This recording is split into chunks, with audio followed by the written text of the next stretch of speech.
Hello, everyone. Welcome back to Wisdom from the Field.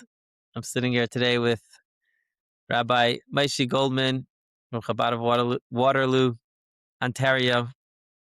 Welcome, Rabbi Moishy. Thank you. So, what is it like being a shlichus in Waterloo, Ontario? Mostly wonderful. Baruch Hashem. There's a lot going on, and we're the only shluchim in town, so there's a lot to do, and a lot to a lot to feel that you're making a difference when you're in a small town. Nice. You mentioned to me yesterday. It's like a mix of campus or a few campuses and the community. Could you tell? Yeah, I A I little? call it sometimes the Pizer Nefesh shlichus. Oh, yes. Um, Tell us more. a little bit of everything because we're right next to university. There's two universities here. There's between them about 60,000 students and a little less than 1,000 Yidden. Jewish students. And then we also have a local community that's spread out over three different municipalities right next to each other with about 2,500 Yidden, close to 400 families. We try to serve them all, and we have our hands full, to say the least. Wow. So how does your time what does it look like, your time between the different demographics? Yeah. So the different demographics have different needs, and they also have different availability. A student has a lot more free time and flexibility, even though they generally feel very overwhelmed, rightfully so.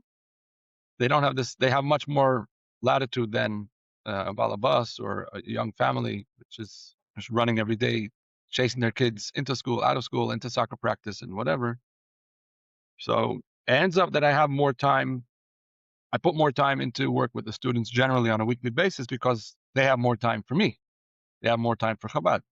But on a weekly basis, we're touching pretty much every demographic. We have Sunday school on Sundays for kids. We have shiurim for adults throughout the week. Programs for students. Shabbos is mostly focused on students. We have a You small CT group. your Chabad house or house is near the campuses? Yeah.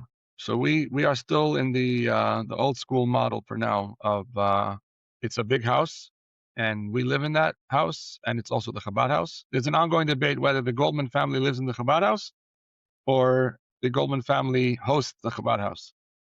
I'll let you and your audience guess who argues which side of the debate. But yeah, it's one property. It's right next to campus. The property itself is a big mifus. And we have hopes and dreams and plans for expansion, going through our trial by fire with the planning stage with the city, but the Mitzvah Hashem, step by step. As many of your other guests on the podcasts have offered a lot of encouragement for the ups and downs of shluchim's building dreams and building plans. So, Mitzvah Hashem. As For Hashem. now, it's Yeah, one big happy property. should be breakthroughs and whatever minis Amen. v'ikuvim are coming along the Amen. way. Amen. Amen. Um yes, so I'd love to hear a little bit if you're open to share about like what is that like, you know, besides like bringing up a family, running a Chabad house, in very close proximity, also having students. I'm sure, the times of day and night that they're around is also, Yeah. all over. So yeah, what is that like? It's definitely a learning process. I think it's in one way you could say it's the fulfillment of Eires to tell you and Kalim the Tikkun. Okay. It's definitely a challenge to balance and to learn how to draw the lines and I had to learn over a number of years in the early years of my shlichus. I had to learn um, that my children are also Yidden who deserve my attention and deserve to be prioritized, and my wife is also Jewish who deserves to be prioritized, and I shouldn't have the mysterious nefesh of throwing everything away only for a random stranger. Also, you could also, you know, do it for your family. Right. Right. I had a very good teacher who taught me the boundaries and how to do both. I'm married to her, and I think we're at a pretty good place now where we have figured out um, the ins and outs, and we try sometimes to, for example, one of the things that I did is whenever I can, um, in some programs, I make an effort to do it off-site. I'll rent a boardroom for my JLI, for example. Certain events, I have access to space on campus to do it on campus. A big messy event like a challah bake, I can do it on campus.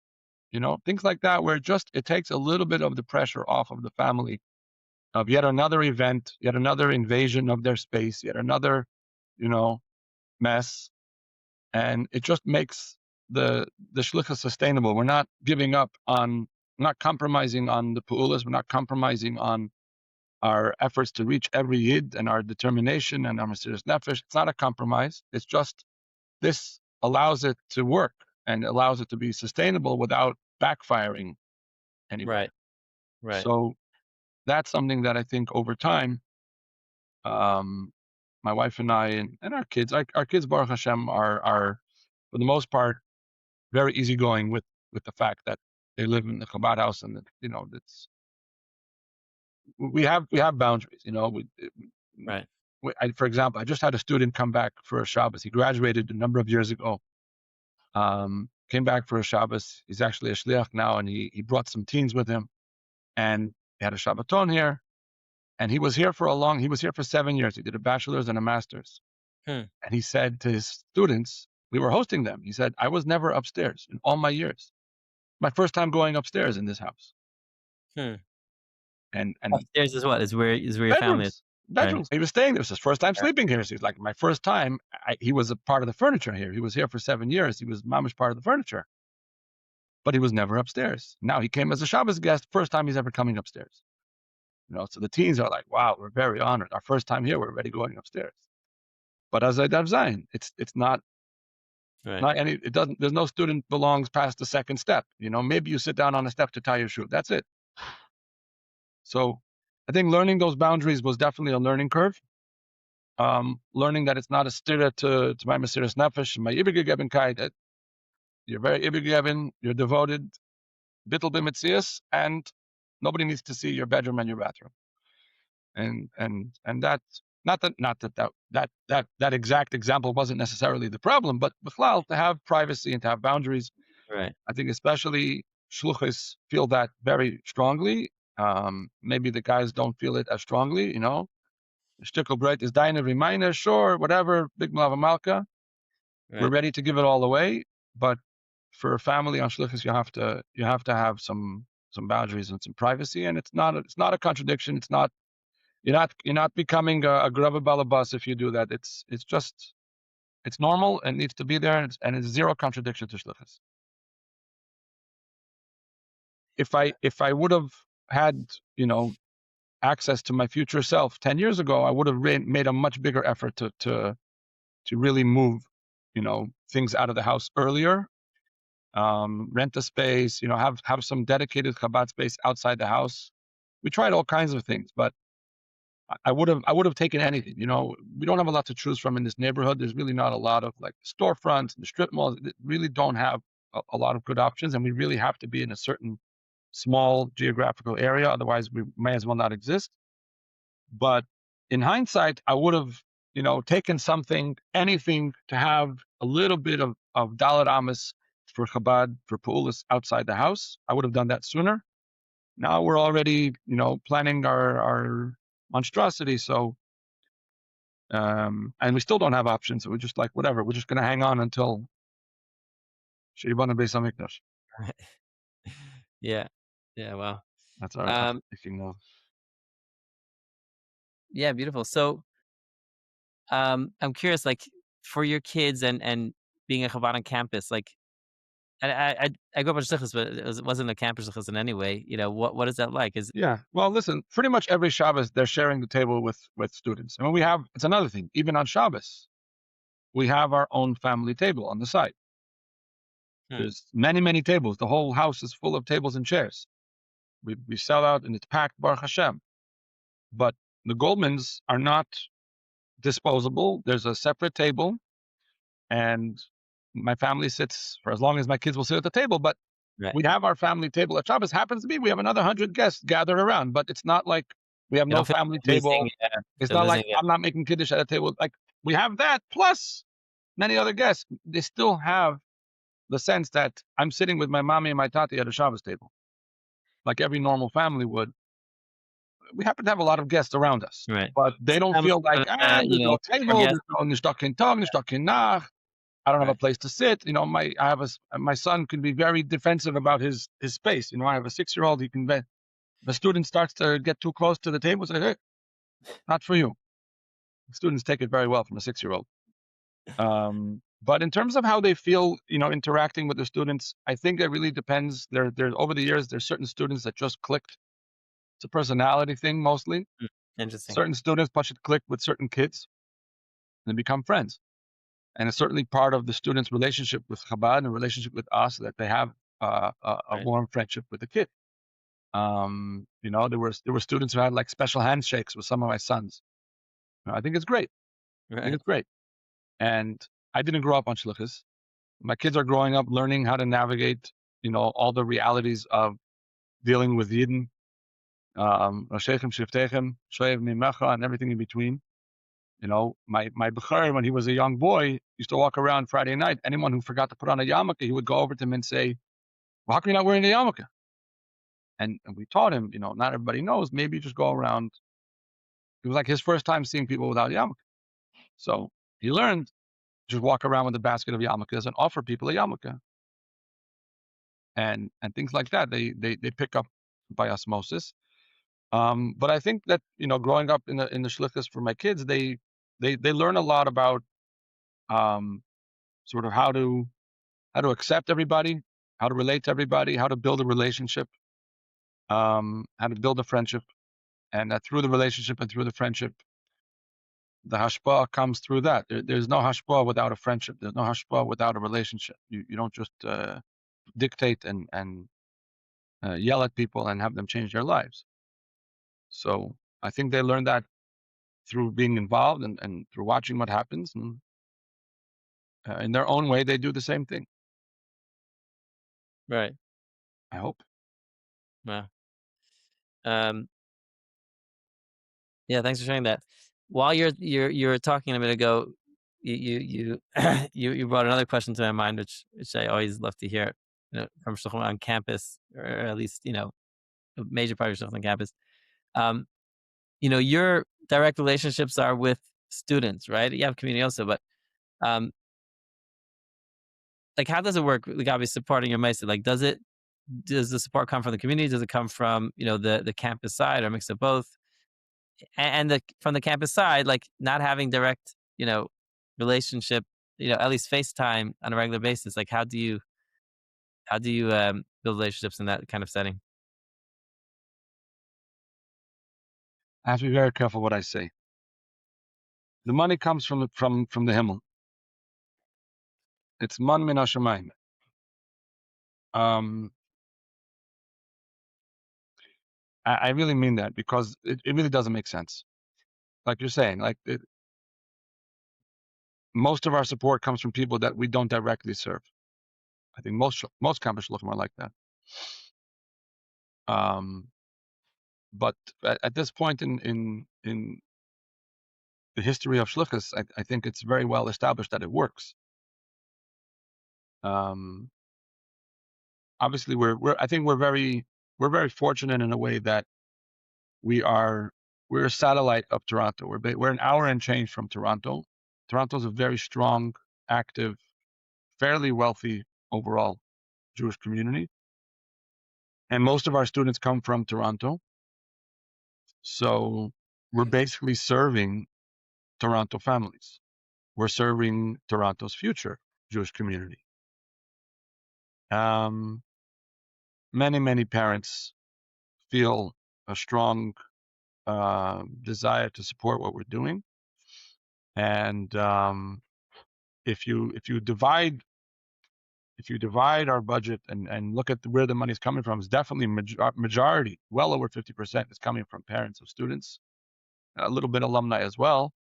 The local community supports pretty much as best as they can, but I really don't think we would be able to sustain what we're doing even if you would take away, okay, say there's no universities here, there's no pools with students, and there's no revenue from student fundraising, parents, families, grandparents, anything. I don't know if our local community could sustain us with all the programs we would do in the local community. I'm not sure. L'Opoel, it ends up being a bit of a hybrid, where there's one message that serves all the demographics and therefore can ask justifiably for support from all the demographics, and it works.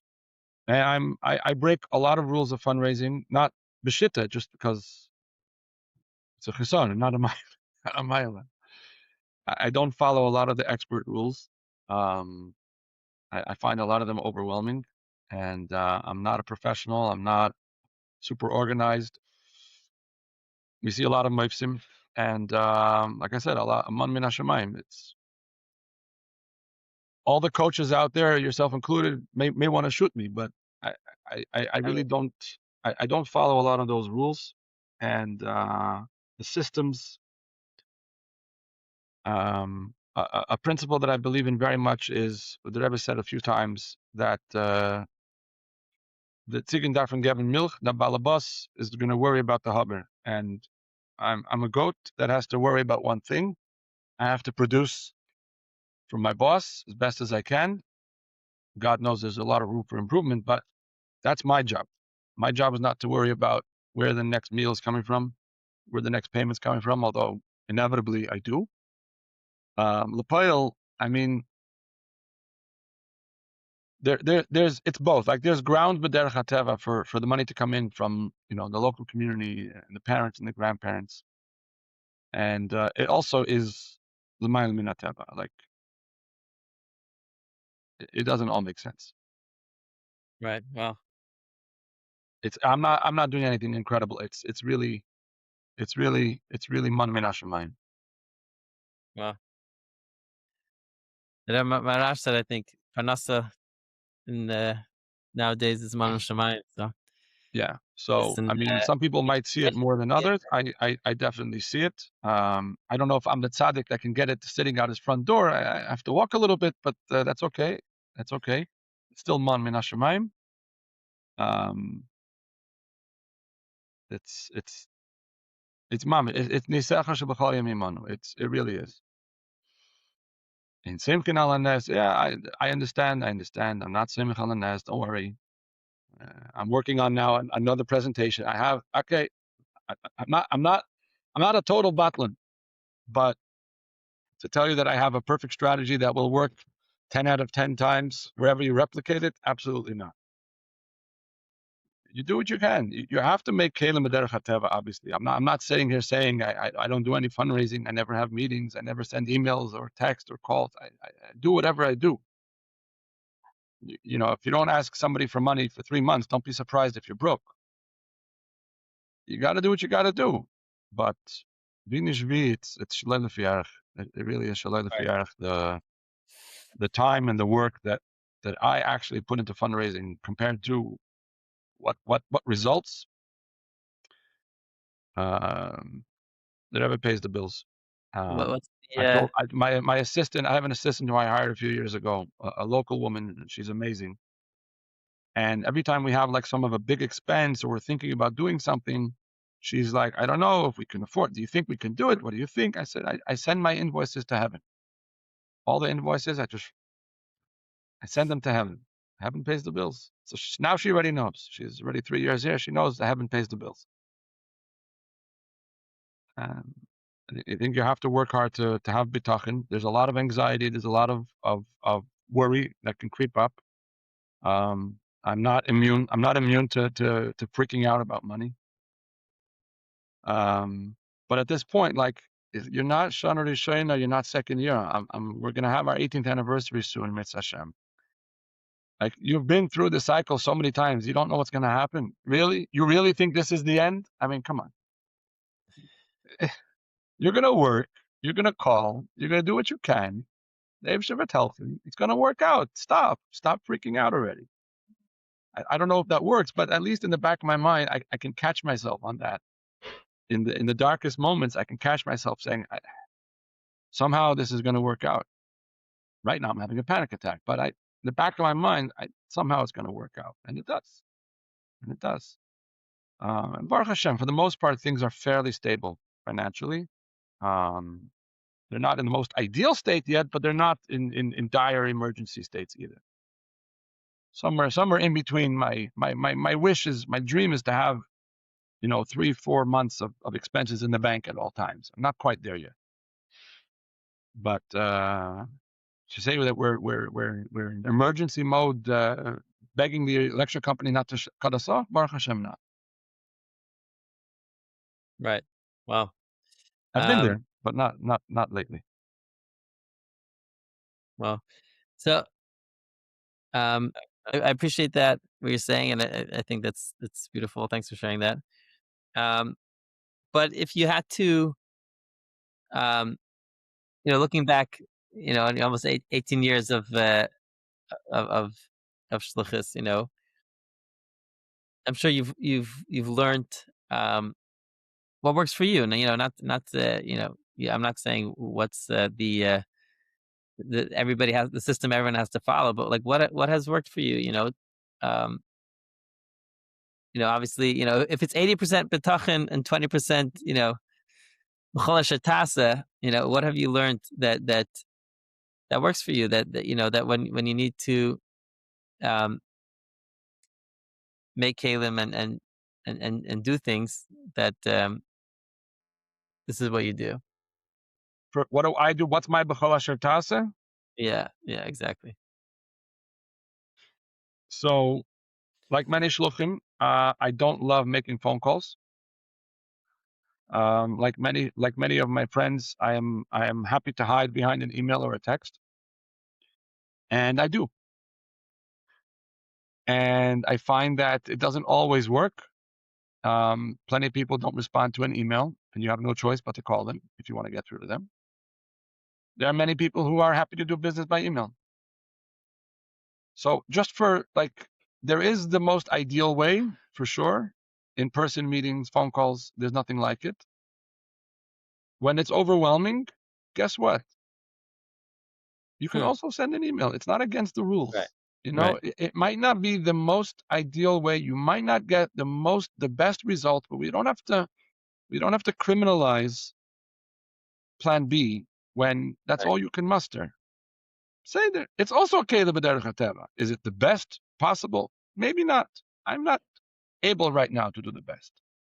I'm not willing right now to do the best. Whatever it is, without beating yourself up, without turning yourself into a pretzel, contortion, beseder. The Rebbe Vilken bezem euch schissen. I actually, one day I made a logo. My future fundraising consulting business, which will never happen. I made a logo. It's a broom with a bullet coming out of the end. We're calling it bezem schissers. You can, you know what? Give the two, the mice with the two chickens. Give the two chickens that you have. That's what I have right now. I know I could be doing better. I know I should be. I know I have all the guilt trips. Say there. Okay, tachlis. Give what you can. Give what you can right now. And the Rebbe could work with that. The Abisher could work with that. It's not simchin ala nes to ask a guy for $1,800 via email. You want to ask a guy for $1 million for your building by email? I think you might be pushing it there. But say there. You can work with your personality. You're allowed. You're allowed to use what comes naturally to you and go with your strengths. I happen to do an okay job writing. I can talk too, but I can write a decent email. Say there. So send the guy an email. He doesn't respond. You want to call him? Call him. I find that sometimes we hear the messages of the most optimal way to do fundraising or the most optimal way to run an event or whatever it is. And it's true. It is the most optimal way. It's wonderful. Guess what? I woke up the wrong side of the bed today. I can't do it, but I got to get something done. I can't do nothing because I need the money and we got to do the program. Whatever it is, you got to do what you got to do. So do it. Do something imperfectly. Say there. You make a cheshbon on nefesh, you want to beat yourself up, beat yourself up. But to not do it because it's not perfect and to just freeze, I think that's much worse. So I got comfortable with that. First of all, I stopped, harassing myself Hmm. for doing the thing that comes naturally or easily or more comfortably. Do halavai, we would all do all the things that we're comfortable doing and that come naturally to us, and without getting distracted. Halavai. Um, and we do a matching campaign every year. I don't do anything terribly innovative. Baruch Hashem, at this point, there's quite a bit of donors who are just in for their annual donation every year. It gives us a solid base. It's and nothing's entirely perfectly predictable and reliable, but for the most part, it's predictable and reliable. Also, I've gotten used to the fact that donors come and go, especially on campus. Families will support us for 4 or 5 years. Their kid graduates, Rabbi. It's been real. Please stop the recurring monthly credit card donation. Hmm. Well, thank you very much for your support. I can't expect most people to do more than that. There are a few who do. I think they're extraordinary, but that's above and beyond. You can't expect most people to do above and beyond. And I've accepted the fact that balabatim and donors come and go. Very few balabatim will be with you from beginning to end with increasing donations. That's rare and very special on their part, and it's okay. This one comes, this one goes. I've seen that happen many times. I've lost major donors. I've lost my biggest donor at the time twice. The It same was person twice, no, no, no, or no, no. At two different times, two different phases in my shlichus. Once early on, and once very recently. Actually, I lost my biggest donor at the time, and they ain't coming back. And it's definitely devastating. It's devastating. It's an emotional train wreck. It is. I don't wish it on anybody. Uh, and just at the same time, you can recover. You know what I mean? You dust yourself off. You get back to work, and David helps. Um, so like just the knowledge, like nothing's really catastrophic in fundraising. As long as you're busy, as long as you're doing things, you're doing pullahs, you're active, there are going to be people who like what you do and are willing to support it. We have wonderful supporters. I have the nicest supporters. Baruch Hashem, I don't have people who give me a hard time. They don't give strings attached. If I knew somebody was going to give strings attached, I would say, you know what? Why don't we not even start? If I would know that ahead of time, I would definitely do that. And Baruch Hashem, I haven't really had that. We have generous people, kind people. It's lishma. They like what we're doing. They understand nothing's free. Here's a check. Here's a transfer. Hashem should bless them all. Um, and that's really it. I have some meetings throughout the year. Um, honestly, I can go by a month without a fundraising meeting. Um, and I'm not saying that as a mila. It's a chesaron. It's but I'll reach out by email a lot or text. Um, and it's funny because once I get over the nerves of making a phone call or scheduling a meeting, I can talk to anybody. If the guy's a mensch, I can talk to a billionaire, a millionaire. I'm not spoiled from the money per se. Once we get into a conversation, if they're a mensch, if they're a behemoth, it doesn't matter how much money they have. They're a behemoth. If they're a mensch, I could talk to anybody. Really, I'm not afraid of. People are people. Um, so it's a funny thing that actually in a conversation, I can have a conversation with anybody, but the anxiety about actually picking up the phone call, picking up the phone or asking for a meeting is sometimes like crazy. But I do some of that too. I can't say that I'm having fundraising meetings every week or fundraising calls every week. Um, but I do what I can. The Abishta does the rest. Somehow it works. nice, beautiful. A few nukus I heard you share, which I think very important. One is like it's not all or nothing. Like I said, it doesn't. If I'm not doing the perfect way or the best practice, doesn't mean that like nothing's gonna work and therefore I shouldn't do anything. what's 100%. next best, what's the next Yeah, best thing I could do? yeah, Yeah. yeah, yeah. There's Uh, even on your worst day, there's something that you can pull off. There's some, whether it's fundraising, whether it's pulas, whether it's time, you're very uninspired. You feel dead inside. You feel overwhelmed. You feel frozen. You feel terrible. You feel guilty. All the feelings. Even on your worst day, there's something you can do. And don't forget, the Ilam doesn't matter. The Ilam doesn't care about your moods. The Ilam thinks that you're the chief rabbi of the world. Your community sees you as like the direct line between Anoichi Emen ben Avaya ben Echem. So they're always going to look at you with the derech eretz, which this took me a long time to realize, like how community sees a rabbi.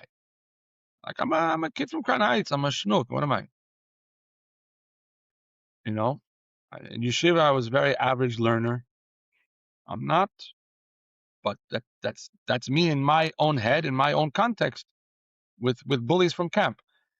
My community has no sense of that. My community is Rabbi Goldman, Rabbi Goldman, and I'm sure that is for every shliach, the rabbi, capital R, Capital T. capital T. So you call a guy on your worst day, you call him to say hi. I'm not calling you for anything. I haven't spoken to you in 2 months. What's up? Wow, the rabbi called me. Good. Schmooze with the guy for 5, 10 minutes. You did something. Maybe you invite him to the next event you're having. Stam Abbas Yisrael. Hello, how are you? How's your family? You reached out to a man in your community, to a yid.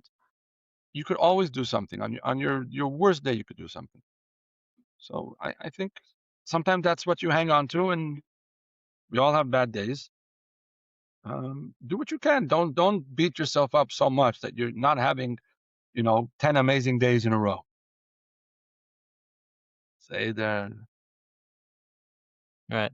I think it's another nakuda, which is that we usually like we see how we're feeling right now or how we're doing right now, and like we think the whole world is everything is totally in that. Like if I'm having a hard day today, that like oh, yeah, everything's falling apart. That Yeah, take it and, with and that. nobody's watching you. Nobody's looking at you. Nobody cares. You can just just do your best for today.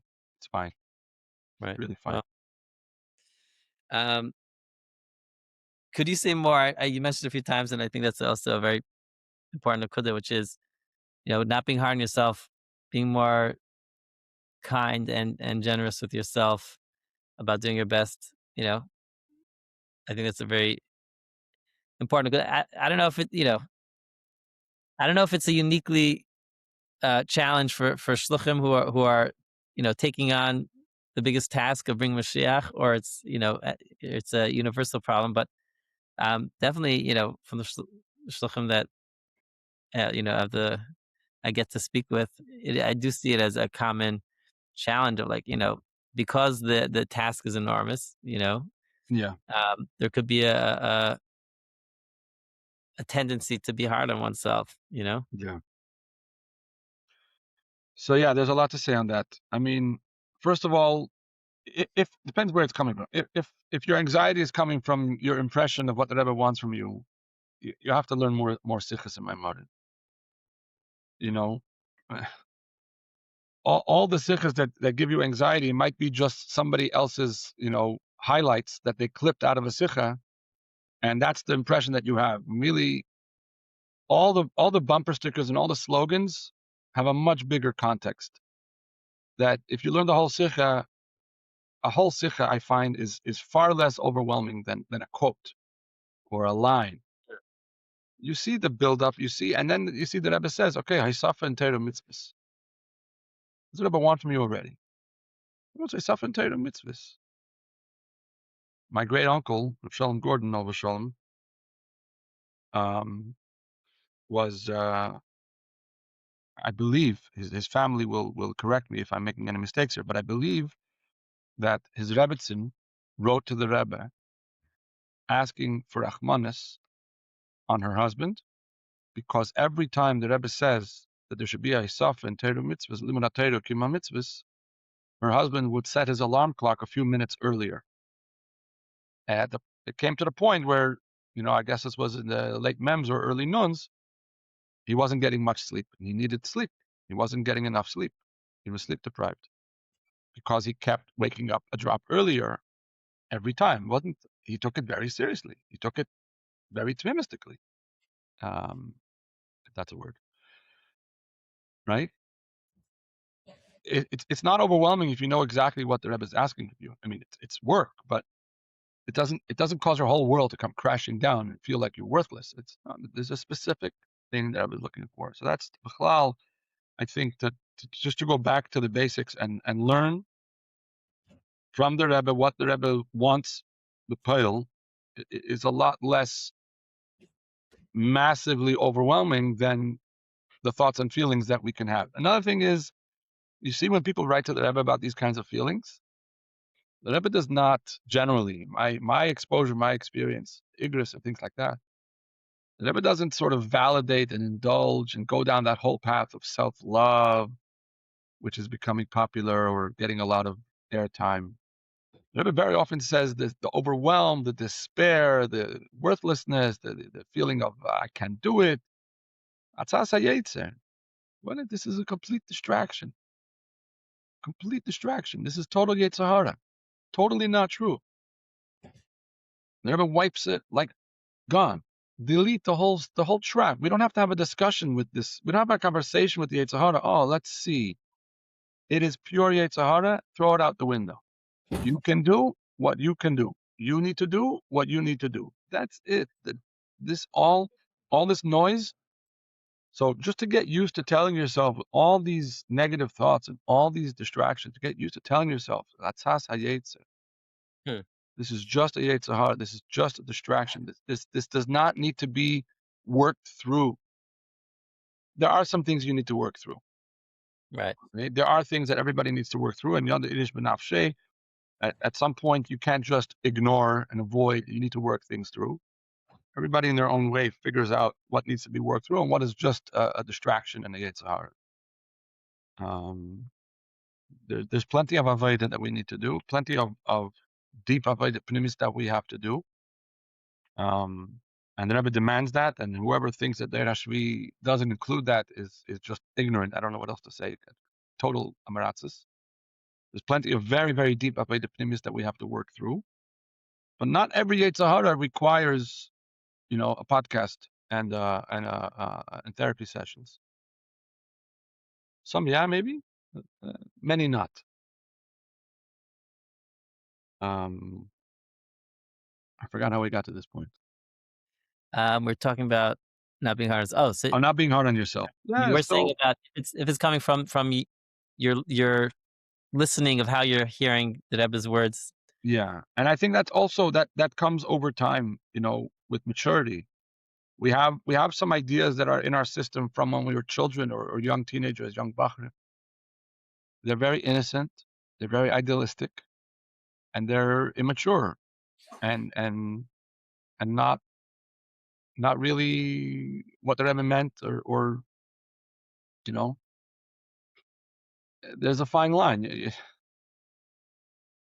But I think that if you keep learning and you keep discussing chavrusas, look, I don't get the mikveh vibes of hanging out with guys in a shul every day and schmoozing after davening, but I have some chavrusas through the week with friends, with other shluchim. They're they're absolutely essential. That's fundamental to my whole life. I would not be able to make it without the learning that I have with my friends. Um, and vinishvi, when you learn, you also schmooze. And if you're learning with somebody every week or multiple times a week, you have a really deep relationship and a friendship, and you know what's going on in each other's lives. You know what you're struggling with. You can encourage each other. You can remind each other when it's, buddy, you're just playing with the Yetzirah right now. You can let it go.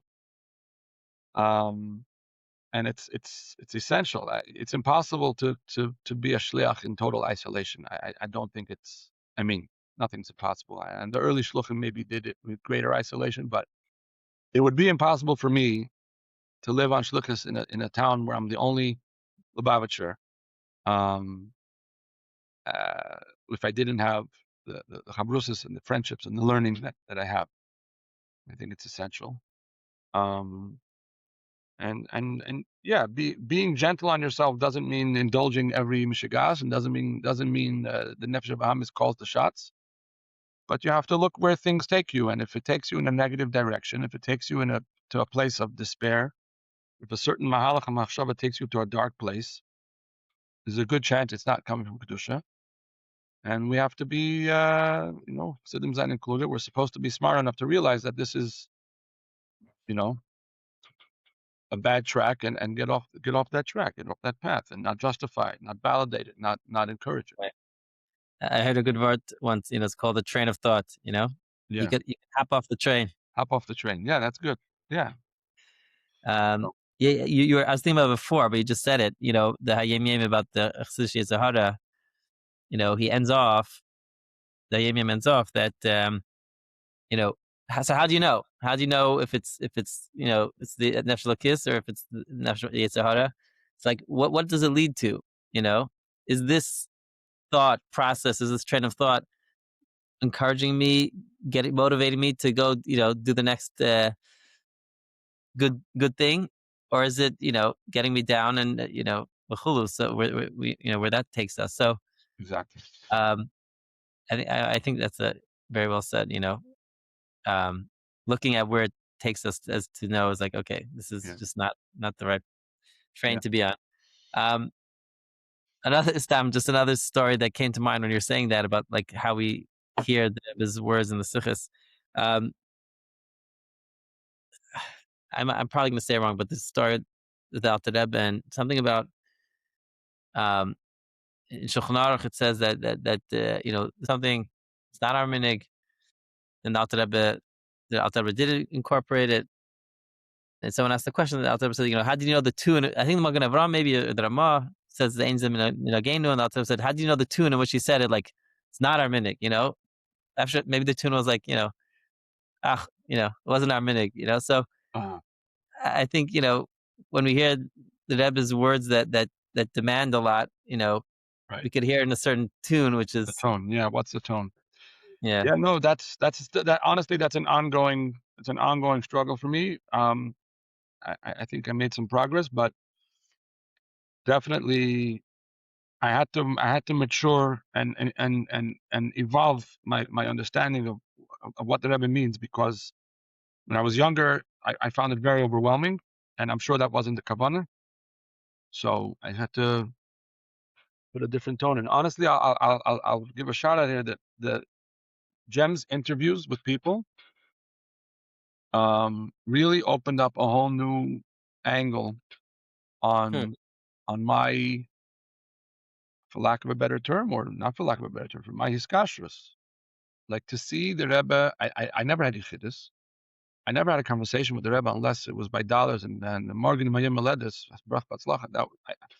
I never had a personal interaction with the Rebbe like that. And to see and to hear these stories, it was a side of the Rebbe. I mean, I was 11 years old, Gimel Tammuz. So I'm like in this sandwich generation of, I have memories, but they're a child's memories of 770 in the Rebbe. They're not a Bacher's memories. They're not a young man's memories. Um, and then I grew up in the nuns.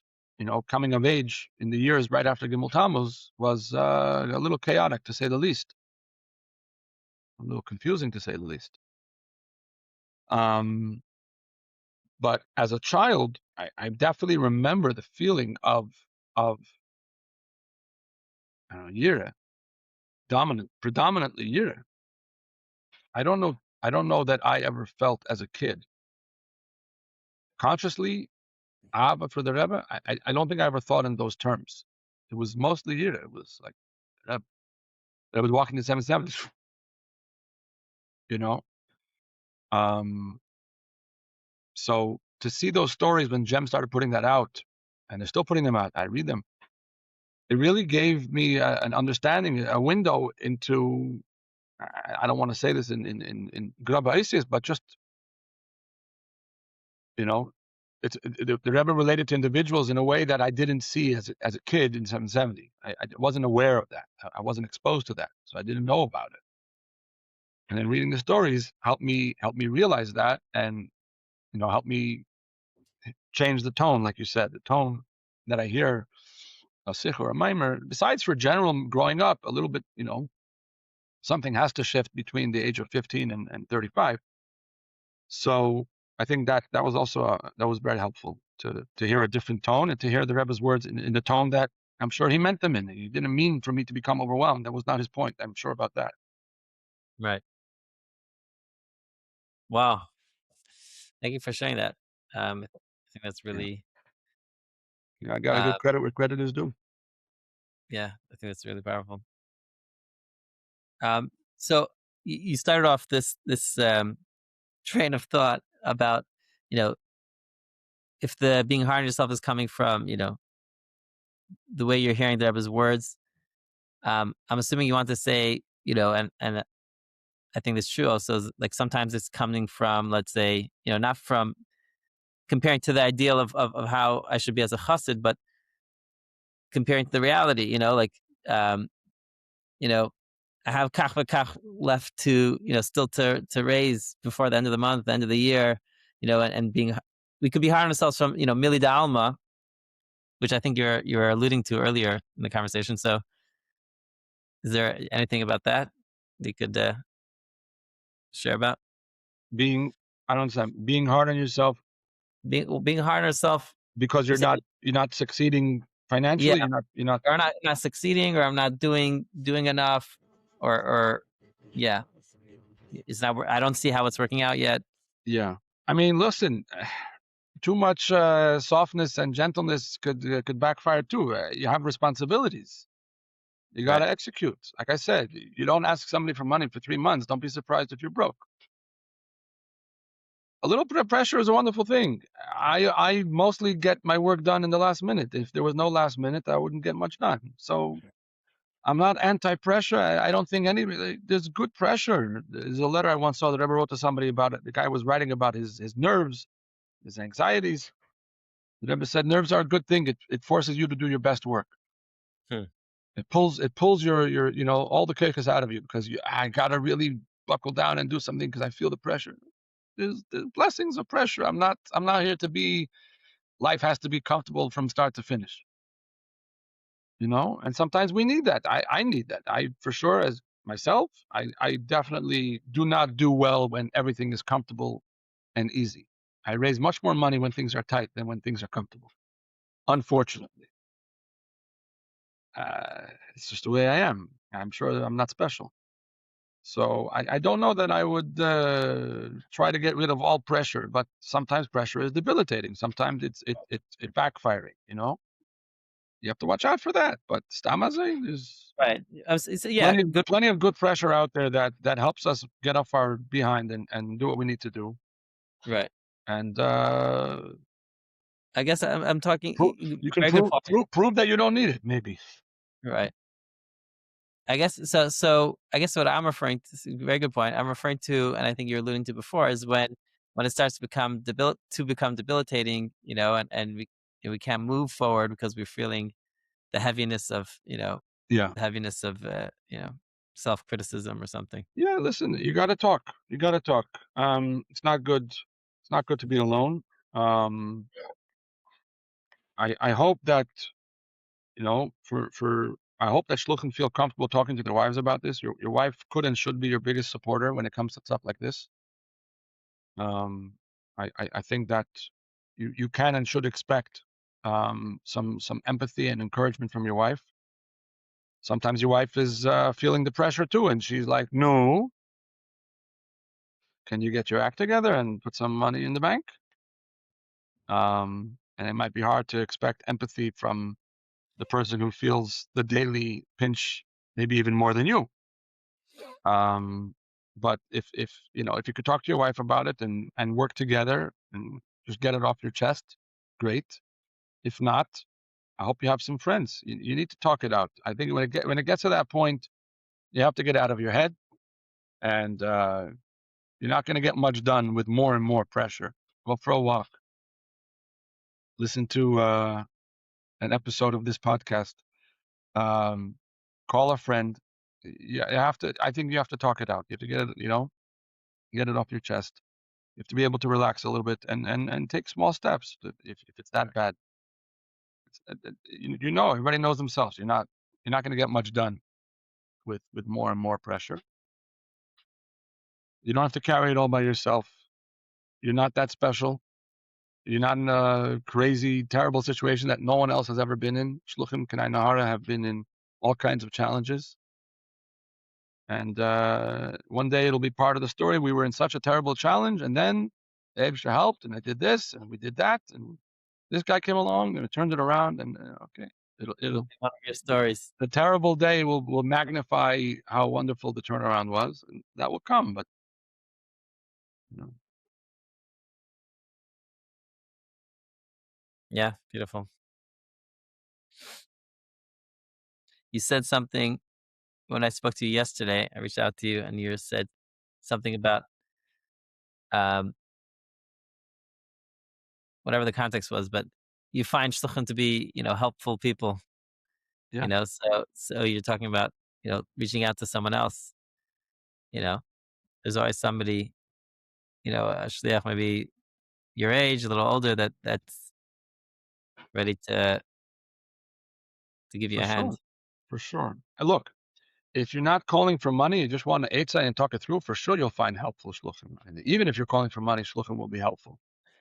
But every shliach has gone through their own challenges, and we all know how tough it can be. So there's no reason for today. 6,000 shluchim. Out of all of them, there's no one that you can talk to. Really? Come on.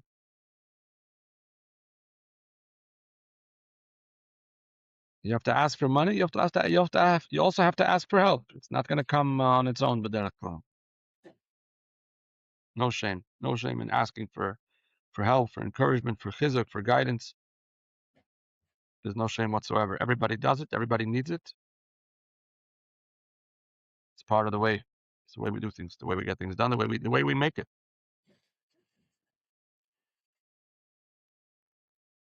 One of my highlights of the keynote this past year, Motzei Shabbos, I didn't have the chance to go to Lav Malka, Shamnu Bagadnu. I sat down with two of my very good friends from yeshiva in my parents' house. I think maybe we had tea, and we just schmoozed. We just talked about what's going on. It wasn't a heavy farbrengen. We had the heavy farbrengen earlier in the day on Shabbos.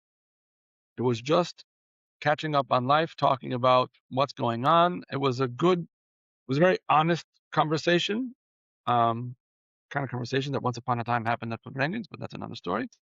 And it was very like intimate. We were really connecting with each other. We weren't holding each other's bare feet. It wasn't anything weird. It was just good friends being open with each other. It was a mechaya. It was a highlight of my kindness. Hmm. Mechaya. 2-3 hours, we sat and we talked about our lives with each other. Mechaya. What's the mechaya? No pretending, no bragging, no stories, just being real with our friends, the good, the bad, the ugly. It was very, like, I don't know, grown up conversation about life. I was a machai. Every shliach should be able to have that. Lives are Wow. busy, whatever, but find a way to not carry it all by yourself. Wow. Beautiful. Do you have any other, you'd say, from you said you're coming to 18 years on shlichus, any your top lessons that you've learned through real life 18 years of shlichus? I could tell you a story that happened recently that really moved me. And I think there's a lesson here for everybody. I was visiting a balabas, one of our pretty serious supporters locally. And we're talking. I was before Pesach. I went to bring him matzah and mechiras chametz, and we're talking. He tells me he just read a book. I forgot the title. The book, one of the books out there. And the main point of the book was that the human race is doomed because we all go through life learning lessons, and we get to old age. We finally get smart when we're older, and then we die. And the younger generation doesn't want to hear our wisdom. So they go through the same process over and over, and then they die.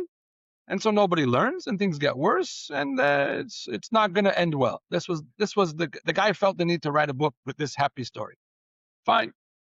So he tells me I read this book, and I kind of agree with the guy. Fine, but then he says the Rebbe is different because the Rebbe put a piece of himself inside every one of you, and you are all walking around continuing everything that the Rebbe lived for.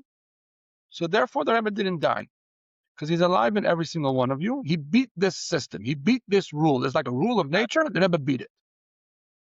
And this is a Wow. guy who is a member of the Reform Temple here. He will not come unless you really force him to a service that has a mechitza. Um, he, I never bring with him about this topic in my life, to my great shame. And this was totally mitzad him. This is all Wow. milamata lamayla. He just kind of dropped this on me as we're sitting there. I almost chalished. I couldn't believe the guy telling me such isis.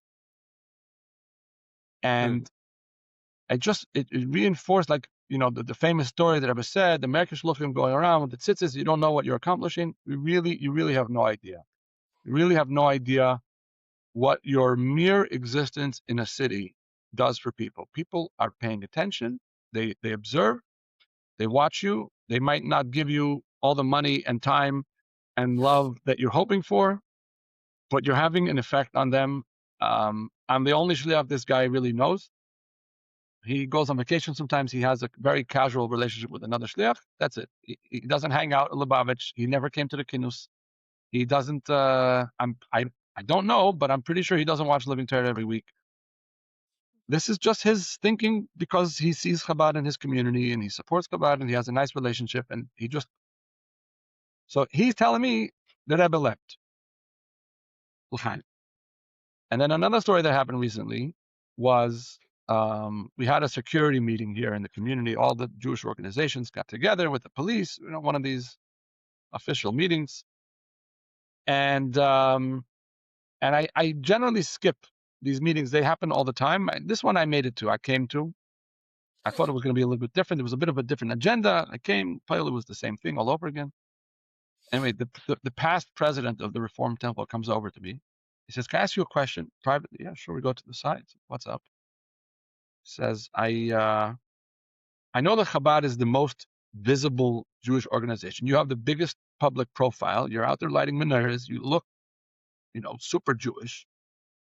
And I always sort of felt that if you're not worried about security, we can all breathe easy. Because if you're not freaking out, things are probably not that bad. You would be the first. You should be the first to be concerned because you're the biggest threat. You're the biggest target. And now I see you at the security meeting. So I want to ask you, are you scared? Hmm. Because if you're scared, I'm terrified. And I had to relax him and say, I'm really not scared. If I was scared, I would take down my menorah in front of my house. I would, we're cut down on programs. We haven't changed a thing. Fakert. I'm not scared. I'm here. I told him I thought this meeting would be different. The title was the same, whatever. But it was like, wow, really? And again, this is a guy, I don't have a very deep friendship with the guy. We know each other very casually, acquaintances. He doesn't come to our tolas. He doesn't come to my shiurim. He's not like one of my talmidim. And here he is, what's doing at Chabad? Oh, Chabad's calm, so okay, we can all be calm. Chabad's worried? Uh-oh. It's like, again, you don't even know what kind of influence, what kind of effect you're having in a community. And it was brought home to me. These two stories happened like in the same week. I was like, Hmm. it's okay, like, Wow. I can't believe that, like, but the fact, if it happens to me in a relatively small community in Canada, it's happening everywhere for every shliach in hundreds of ways that we'll never know. Wow. And I was very moved. I took a lot of chizuk from it. Like, just keep going. Just please keep going. Don't overthink things. Don't get lost in all kinds of cheshbonis. Just keep going. You don't have to reinvent the wheel. Just do your shlichus. Do your job. Follow instructions. You don't have to be an Iber Chacham. Just keep going. The Derech HaMelech. You know what you need to do. Keep going. It's It was incredible. I think that's really the whole story. I mean, that it's hard sometimes because you don't see the results you want, and the ilm is not always easy. So we have a lot of tough nuts to crack in Klal Yisrael, and shluchim are dealing with generally with the toughest nuts to crack. The easier ones are already in. We're on the frontiers. Sometimes we don't realize, we don't give ourselves any credit for how hard the job that we're taking upon ourselves to do. You know, we're officially meshugah. We're completely insane. We're doing something that, by all logical measures, should not be possible, which is why nobody else is doing it. There's no other Jewish organization with all the quote unquote competition. Nobody's going to places where shluchim are going. They're going the easy pickings. Shluchim in most places stand alone. And if you're in a big community, um, I'm sure there's things that you're doing in ways that you're working that are also unique, even amongst the 10 shuls in 5 square miles. We're doing things that nobody else wants to do. We're touching projects. We're touching people that nobody else is ready or willing to do. It's ganz meshugah. We're really, we don't take no for an answer, and we don't accept that a yid is unreachable. We don't come to terms with that. We signed up for a lot of heartache and disappointment. Right. We're Right. asking for it. We're Right. asking for it. So, you know, it comes. I'll tell you another story. Before Part pay, of the package. huh? It's part of the package. It's part of the package, and you're making progress. With all the Ahavas Yisrael, with all the patience and all the smiles and love, and we feel sometimes, yeah, I'm being so soft and easy, and I'm not gonna. Where am I gonna? Let's go. The Ibsha will help that you'll find the right time and place to give the shot. It's hard. Um, another story. I got a call before Pesach. This story also moved me very much. And I think it's also for every shliach to realize and get chizuk from. There's a woman in town who runs some programs for the Israeli community here. Like many places, we have an Israeli contingent that did not exactly come from the most Haredish communities in Israel, to say the least. And many of them are not ready to come to Chabad either. So they have their own programs. So they were doing a Pesach program before Pesach. A few days before, they gathered and they have a mock seder and they're talking about Pesach. Fine, very nice. The woman who's running it called me a few days before. She wanted to ask me some questions. No problem. And she herself, with her husband, are, you know, let's just say they're not Bibi voters. You know, she wanted to ask me some questions about the Afikomen. Where does Afikomen come from? What does it mean? She wants to explain to people. So I started telling her, it's what we have today. The matzah is b'chlala zecher for the Korban Pesach, and the Korban Pesach was like the whole climax of the Seder, and that's the way it's meant to be. And we need a Beis Hamikdash for that. Really? Wow! Didn't know. Afikomen, you hide matzah, you find the matzah, and you eat the matzah. Shine. It's the whole Afikomen.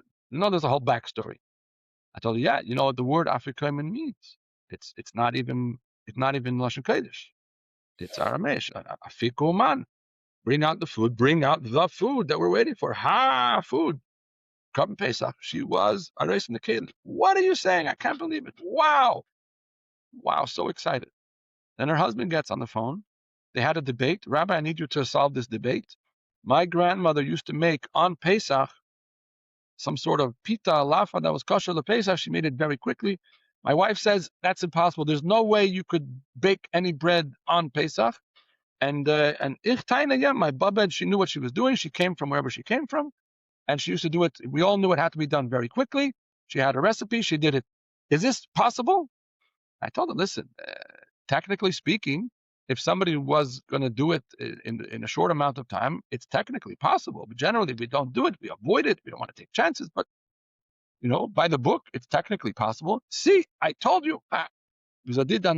He was so excited. Can you explain to me how these two people like this, who are officially secular, officially left wing, officially this, officially that, they're debating in their house about Hilchas Pesach, about what's chametz, what's not chametz, and I should be the kosev hashlishi to be machriya, and I'm supposed to give up on them because they're far left and they're never gonna. Please, please stop. They didn't.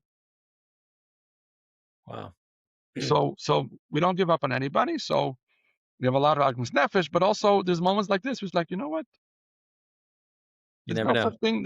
There's hope for everybody. I mean, there's hope for me too. But I'm saying we have to smell the roses sometimes and realize we're making an impact. We're shifting the conversation. We are changing people's minds. We are affecting people's hearts. That's really what it's about. To have that kind of effect, everything goes from there. Once a person changes their hearts and minds, changing their life is small stuff. So I think every shliach should realize that they're having that effect.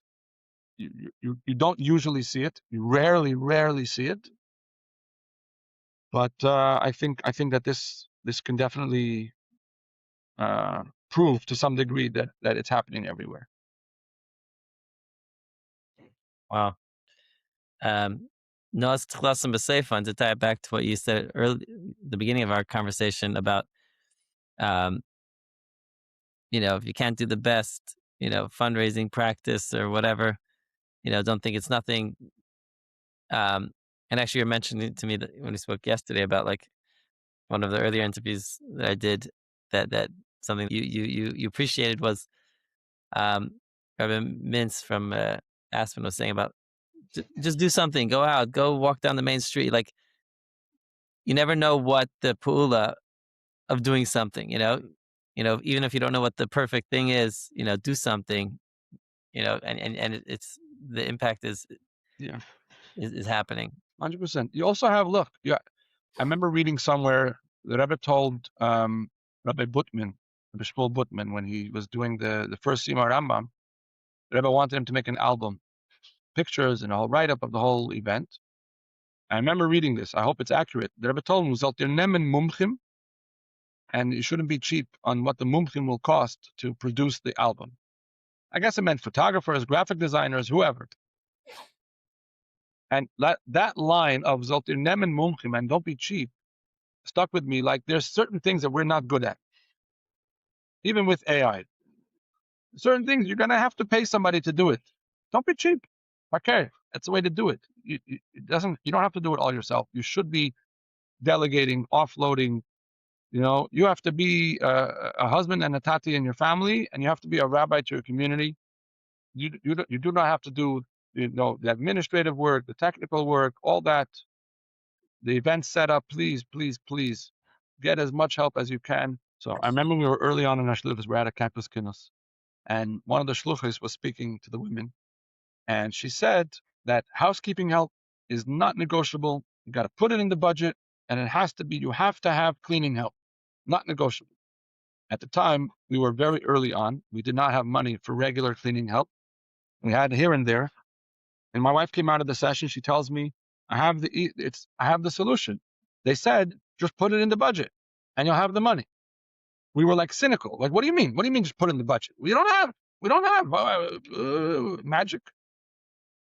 So, there's some truth to that, but it's also true that your expectation of what's basics and what's like not negotiable also needs to change.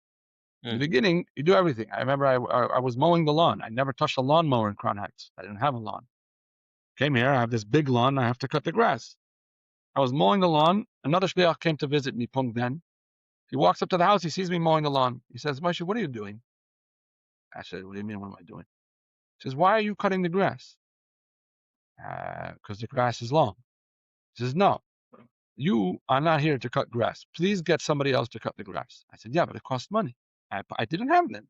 I didn't have money to pay a guy to cut the grass. And he didn't want to hear about it. He was not accepting any excuses. Sure. He made me promise that I'm going to get somebody else to cut the grass. So, okay, so I did. All these things are they're half of it. Yes, you do need to have the money in the bank. I get that. But a lot of it is also like, this is the Expected. basics. It's not negotiable. It has to happen. So when you have the expectation that it has to be that way, you're going to work a little harder. You're going to find the money. You're not going to take the easy way out of doing it yourself, which is really, you're avoiding something. And it's a shame. It is. He's 100% right. I am not here to cut the grass. I could, if I need to, nothing's beneath me. I'll set up tables, but it's a waste of my time. With all due respect to everybody, my community, my shlichus is not being served by me opening up tables and chairs. There's I'll do other it if things I need to, but that you could be doing if you are doing that. yeah, that's not why I'm here. That's not my value. My value to everybody here is that I'm going to teach you and I'm going to build a relationship with you and I'm going to help you with your Yiddishkeit and with your life. I'm going to help you get tzedakah. I'm going to help build a community. It's not the little details that pretty much anybody could do. The quicker you decide that somebody else needs to do them, the better. I think you have to earn your stripes. You know, the guy who has a driver, a babysitter, a cook, and a housekeeper within his first 6 months of shlichus, good for you. But you know, you're allowed to earn your stripes, but the sooner the better. And you've got to do what you got to do. Focus on what only you can do, which includes a husband and a father and a shliach, like all of them. Those are things that only you cannot outsource any of those. So focus on those things. As your family grows, you're going to need to devote more time to your kids.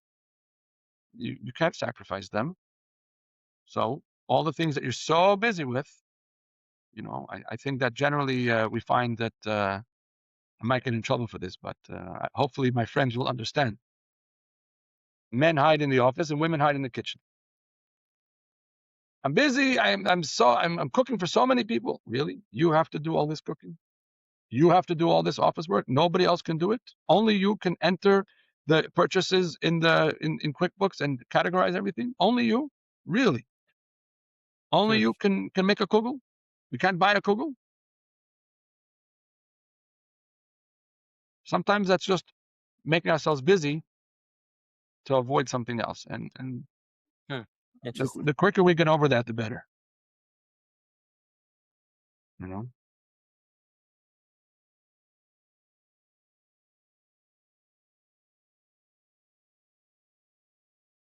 How much more time do we have? Um, uh, this was perfect. Yeah. Um, I yeah, have this was I have amazing. another story I just want to share. Go, It's about money. go for it. It's about shluchim and their dreams and their fantasies. Hmm. So earlier on in our building process, I started to feel a little bit of a lot of doubt if our plan was realistic, appropriate. It's a very ambitious plan. It's kind of like shooting for the moon on the first, you know, swinging for the moon on the first pitch. After everything settles down, you start to wonder, like, you know, bitachon, emuna, but ad kedei kach, really, like, maybe you're being a little delusional. Mitzad sheni, emuna bitachon, so where do you draw the line? I actually saw a sikha from the Frierdiker Rebbe, Achen Shel Pesach Tafshin. I think it's very good for everybody to read it. Talks about the difference between bitachon and hefkerus. Hmm. And sometimes you could feel like you're being totally villed in the name of bitachon.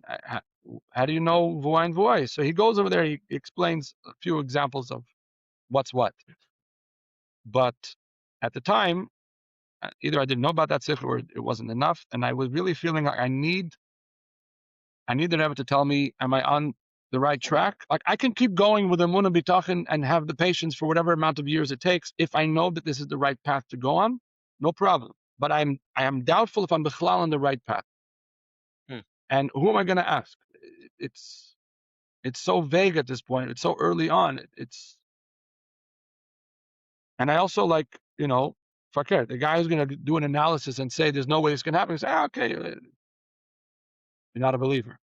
I wouldn't believe like a Let me consultant or take an that. expert would come and say I wouldn't take him seriously.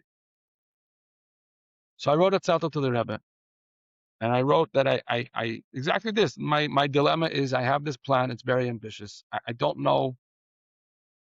You know, should I continue? Should I cut it in half? Start all over? I just need to know if I'm on the right track or I'm not on the right track. That's all I'm asking for right now. I just need to know continue or burn it down.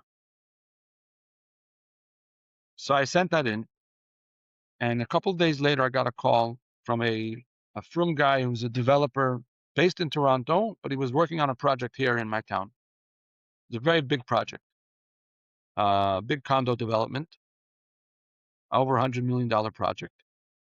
And we had been in touch a couple of times before. He called me out of the blue, and he says he asked me a few questions about our project, and he said, "I have some meetings coming up with the city. We have to get some permissions and some permits and some green lights from them. I'm going to have to give the city something. You know, we're giving you all these permits and extras. What are you giving back?" And one of the things that they're going to ask for is a contribution to nonprofits or whatever. And I'd rather give the money to you. So I'm going to tell them I'm going to give you 1.5 million if they give me the green lights. I said, fine, wonderful. That sounds great. Let me know when I come pick up the check. I understood this is all machshava geduma de'ak. I wasn't getting excited yet. However, I realized a little while later, to me, this was my answer. What do I have right now? I have a plan. I have some floor plans, some dreams. I don't have any invoices that are due. I don't have anybody to pay yet. I have imaginary chayvus. And so the Rebbe sent me imaginary money. Hmm. If when it will come the time that you need money, I can send you money out of left field tomorrow. Wow. Keep going. That's how I interpreted the story. Everybody can have their own You're on the opinion right about the track. story. You're on the right To track. me, I got my answer. You got my answer. You're worried about how you're going to pay for it, how you're going to find the money. I can find you money tomorrow from left field. Right Hmm. now, you don't need it, so I'm not giving it to you. You don't need money. You don't get money before you have an invoice, before you have a real need. There's no mun. Mun doesn't come for tomorrow's meal. Mun comes for today's meals. The month started after the what was it, the charara, the food they had from, it was the matzah, the food they had from Mitzrayim. After that runs out, oh, you need something? Oh, no problem. You don't need something, and you still want to be comfortable.